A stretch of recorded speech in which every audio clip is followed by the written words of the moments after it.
Assalamualaikum, salam literasi. Ya, di luar Putu Buku, saya terpikir satu hal lain, yaitu kalau Putu Buku kan ngomongin buku. Nih, sekarang saya ada beberapa yang ingin saya omongin, tapi bukan tentang buku. Ini kegelisahan saya ketika saya dulu di almarhum bapak saya meninggalkan kami. Kami itu kepikiran, wah, percakapan saya dengan bapak itu kayaknya banyak hal yang menarik yang harusnya ada jejak digitalnya gitu. Sayangnya kan karena zaman dulu belum semarak ini dunia media sosial. Jadi mencari jejak digital percakapan kami dengan bapak itu minim sekali. Yang ada hanya ingatan-ingatan kita. Nah, saya terpikir pada suatu saat mungkin hal yang sama gitu. Apa yang bisa saya tinggalkan jejak-jejak percakapan yang sebenarnya itu seolah-olah buat anak dan cucu saya gitu. Hal-hal yang mungkin terlambat untukku gitu, tapi ini bisa jadi pas untuk anak dan cucu gitu. Nah, itu hal-hal seperti itulah yang ingin saya sharing di sini ya. Makanya saya kasih nama tentang nanti. Tentang nanti. Jadi kita bicara tentang hal-hal yang mungkin bermanfaat buat teman-teman, buat anak dan cucu atau mungkin teman-teman yang mungkin buat saya sudah terlambat gitu. Ada beberapa hal saya coba iseng-iseng dari kemarin di berapa hari saya coret-coret iseng-iseng yang ngumpulin apa saja sih yang sudah terkumpul gitu ya. Nah, ada beberapa judul. Kesempatan kali ini saya bicara tentang berpikir seperti akuntansi. Ini bukan bicara tentang akuntansi, tapi bicara tentang gimana kalau cara pikir kita menjalani kehidupan ini tuh pakai kacamata akuntansi. Sebenarnya akuntansi dalam arti yang sempit ya. Ini hanya bicara tentang laporan keuangan gitu. Jadi bagaimana memandang hidup itu seperti laporan keuangan. Ada neraca, ada laba rugi gitu lah, atau laporan ekuitas misalnya, perubahan ekuitas. Teman-teman yang latar belakang ekonomi atau akuntansi mungkin sudah paham istilah apa perbedaan neraca dan laba rugi. Kalau neraca ini kan bicara tentang harta yang kita miliki. Ada beberapa unsur di dalam neraca, yaitu di aktiva itu ada harta ya. Di sudut pasifa itu ada kewajiban dan modal, dan harus balance. Neraca ini harus balance. Nah, dalam kehidupan kita saya membayangkan kalau masing-masing kita itu berpikir tentang apa yang kita miliki, itu kan ada di neraca. Analisa SWOT gitu. Kalau hal-hal itu sesuatu yang tidak bisa dihitung dalam rupiah, kan dalam akuntansi itu bisa merupiahkan gitu kan. Kira-kira kalau saya memiliki kesempatan ini nilainya berapa? Nah, itu nilai-nilai kemampuan kita ini ada di sudut neraca. Lalu laba rugi adalah laporan laba rugi adalah laporan kegiatan operasional gitu kan. Di sana ada pendapatan atau omset gitu ya. Lalu dikurangi biaya, atau kalau penjualan ada harga pokok penjualan, atau kalau industri ada harga pokok produksi ya. Nanti biaya-biaya lalu ketemu laba berapa. Jadi sebenarnya kalau cara pandang kita ke pribadi gitu, berarti kalau laba rugi ini adalah bicara tentang apa yang kita lakukan. Apa yang kita lakukan. Nah, berpikir akuntansi ini makanya seperti itu. Jadi kalau ke diri sebenarnya kita punya apa aja sih gitu. Kita punya apa aja. Misalnya anak-anak yang masih sekolah atau sudah kuliah, bagaimana mekanisme uang sakunya? Uang sakunya misalnya ya, uang saku kita itu kalau diberikan tiap bulan, berarti kan kita punya uang kas di setiap bulan sekian. Terus itu kan nanti kita akan bicara tentang bagaimana di laba ruginya nanti. Kita pakai untuk apa saja gitu kan.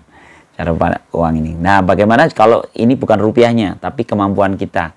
Bagaimana dengan modal yang telah diberikan orang tua kita misalnya. Ketika dia jalanin mau kuliah atau mau sekolah, kasih aset apa oleh orang tua untuk kita pakai. Nah, bagaimana pemakaiannya ada di laba rugi. Coba kalau berpikir seperti akuntansi, maka kita akan membiasakan diri mempertimbangkan apa yang kita miliki, lalu apa yang bisa kita lakukan. Nanti setelah kita melakukan, di laba rugi itu ada hubungannya dengan neraca, yaitu laba yang didapatkan. Laba yang berhubungan dengan modal itu nanti akan berpindah ke laporan perubahan ekuitas, dan itu nyambung menambah unsur neraca, harta di neraca. Jadi kan maaf di unsur modal ya, tapi yang nyambung ke neraca juga. Kalau dia dalam bentuk rupiah nggak masuk ke kas, lalu di modalnya ikut bertambah. Jadi tadi bicara tentang apa yang kita miliki, lalu mempertimbangkan apa yang bisa kita lakukan. Sebaliknya setelah kita melakukan nanti akan menambah neracanya. Nah ini kelihatannya sederhana. Lah itu mah berarti kita juga udah paham gitu. Tapi ternyata loh dalam kehidupan sehari-hari seringkali kita luput dari ini. Contoh misalnya kita tidak fokus terhadap apa yang kita miliki. Sehingga seringkali kita berani meminjam atau ya kalau godaan konsumeristik ya. Godaan untuk menjadi konsumtif. Godaan konsumtif itu kan seolah-olah kita belanja cukup dimudahkan. Wah ada duit nih. Oh ada kemudahan pinjaman misalnya. Dengan meminjam kan neraca kita kan goyang tuh. Goyang antara kewajiban lebih besar daripada modal kita, atau mungkin di harta seolah-olah harta kita cukup banyak tapi sebenarnya utang kita banyak gitu. Kan ini berbahaya. Dan ternyata dalam prakteknya banyak teman-teman kita yang terjebak pada lilitan hutang karena dia memudahkan mengambil pinjaman untuk mendapatkan untuk sekedar dia nikmati. Coba kalau dia cara pandangnya neraca dan laba rugi, kamu minjam buat apa? Kalau buat usaha, oke lah, clear, berarti itu modal itu utang usaha gitu. Tapi kalau utangnya ini untuk konsumtif, tentu kan akan menambah neraca kita kan terus bergeser terus. Menambah pinjaman, menambah itu, lalu pada titik akhir nanti tiba-tiba kita nggak punya apa-apa. Kita lupa kalau ternyata sebenarnya kita nggak punya apa-apa. Kan itu cara pandang akuntansi yang kita abaikan sehingga kita akhirnya terjebak pada pinjaman. Bahkan konon ada satu cerita beberapa pengusaha di satu kota, saya nggak usah menyebutkan kotanya, tapi ini teman saya ini melakukan riset karena dia di sebuah lembaga riset, melakukan riset di sana. Ternyata banyak pengusaha-pengusaha lokal yang perusahaannya masih berdiri, tapi sejatinya mereka sudah habis asetnya. Mereka terjebak oleh godaan pinjaman modal. Jadi karena ini usaha-usaha mandiri, usaha-usaha perseorangan, terus dia digoda dari bank untuk melakukan pinjaman, untuk mengembangkan usaha. Misalnya dia membutuhkan angka 10 juta, lalu bank itu datang menawarkan, kalau usaha seperti Bapak, ini bahkan 20-30 juta pun layak untuk dapat pinjaman gitu. Si pengusaha ini tergoda untuk mengambil pinjaman yang lebih besar daripada kebutuhannya. Bayangkan ketika dia meminjam 30 juta, padahal dia hanya membutuhkan tambahan modal 10 juta, maka 30 juta masuk ke kas dia, 10 jutanya, untuk usaha, untuk pengembangan usaha. Untuk yang 10 juta nggak ada masalah, karena itu bergerak dari tadi utang di neraca, lalu di sini masuk sebagai bagian dari menggerakkan kegiatan operasionalnya, yang 10 juta itu. Tapi 20 jutanya, dia sudah masuk menambah kewajibannya, menambah bunga pinjaman, yang itu artinya menggerus biaya, menambah biaya di sini, sementara kegiatan operasional tidak ditambah. Bayangkan ketika ini terus-terus terjadi, setiap tahunnya ditambahin lagi pinjaman, sebenarnya pinjamannya nggak semuanya dia pakai untuk usaha, perlahan-lahan, ini di riset teman saya itu di satu kota ya, yang dulu terkenal home industry ya, sekarang masih sama, tapi kata teman saya itu beberapa klien dia, karena dia semacam riset yang memberikan bahan data untuk lembaga konsultan manajemen gitu. Dan beberapa beberapa klien yang di sana ternyata asetnya jauh lebih kecil, harta yang dia miliki itu sebenarnya sangat kecil, nggak sepadan dengan pinjaman yang dia miliki. Yang artinya kalau seandainya dia divonis pailit, selesai. Ngeri kan? Padahal usahanya tetap jalan. Usahanya seolah-olah bergerak dengan sehat, tapi kenyataannya dia pinjaman jauh lebih besar. Ini contoh-contoh ya, walaupun secara rigid teman-teman yang orang keuangan mungkin akan bisa ngulik lebih detail bagaimana bermain-main di ranah ini. Tapi di sini, ini obrolan saya ini biasalah, obrolan ini kan jangan-jangan saya juga udah terlambat membaca kehidupan ini dengan cara ini. Tapi teman-teman yang masih usaha, atau yang masih kuliah, atau yang baru sekolah, bagaimana kalau kita mengenal kemampuan kita, analisa SWOT ya, kemampuan, kelemahan, kesempatan dan hambatan kita sudah kita analisa, dengan sudut pandang harta, kewajiban dan modal yang kita miliki dan kemampuan mengoperasionalkan. Apakah imbang? Coba kalau kita berpikir seperti itu dari sejak dini, bahkan nanti kuliah ya. Kuliah kira-kira saya dapat uang saku berapa, terus saya bisa muterin kemana gitu. Atau terus saya bisa melakukan apa untuk kuliah saya. Terus kegiatan apa yang menjadi pengembangan diri buat saya misalnya. Ini nggak melulu tentang uang ya. Kalau akuntansi kan pendekatannya tentu nilai-nilai yang bisa diukur dengan rupiah. Tapi ini bisa jadi dengan nilai-nilai yang tanda petik bukan rupiah. Misalnya aktif di kampus, tapi juga rajin kuliah ya. Kuliah seperti biasa, tapi punya sisa-sisa waktu dan kemampuan uang saku yang masih aman, terus dia aktif di kegiatan organisasi lainnya yang bertambah. Jadi setiap tahun dievaluasi. Gua kuliah selain dapat materi kuliah, gue dapat apa ya? Gue nambah kemampuan apa ya? Itu kan bisa dicatat dalam aset kita kan. Tanda petik ya, yang tidak dirupiahkan. Tapi kalau kita rajin berhitung itu, jangan-jangan seolah-olah kita buang-buang uang, seolah-olah kita menghabiskan waktu di kampus kita untuk melakukan kegiatan-kegiatan sosial atau kegiatan organisasi lainnya. Tapi sebenarnya kita sedang menambah sesuatu yang akan kita pakai kelak di kemudian hari. Ya kan? Saya pikir ini cara pandang akuntansi yang bisa dijadikan kalau di bahasa catatan saya di sini, bagaimana laporan keuangan itu menjadi unsur waktu dalam periode tertentu yang kita evaluasi setiap waktunya dan kita mengukur bagaimana dengan hidup kita.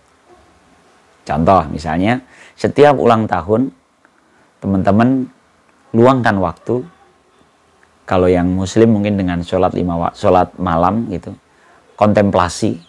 Jadi ulang tahun itu bukan perkara kita merayakan dengan satu perayaan tertentu. Ya, Sweet 17, heboh, pesta gitu.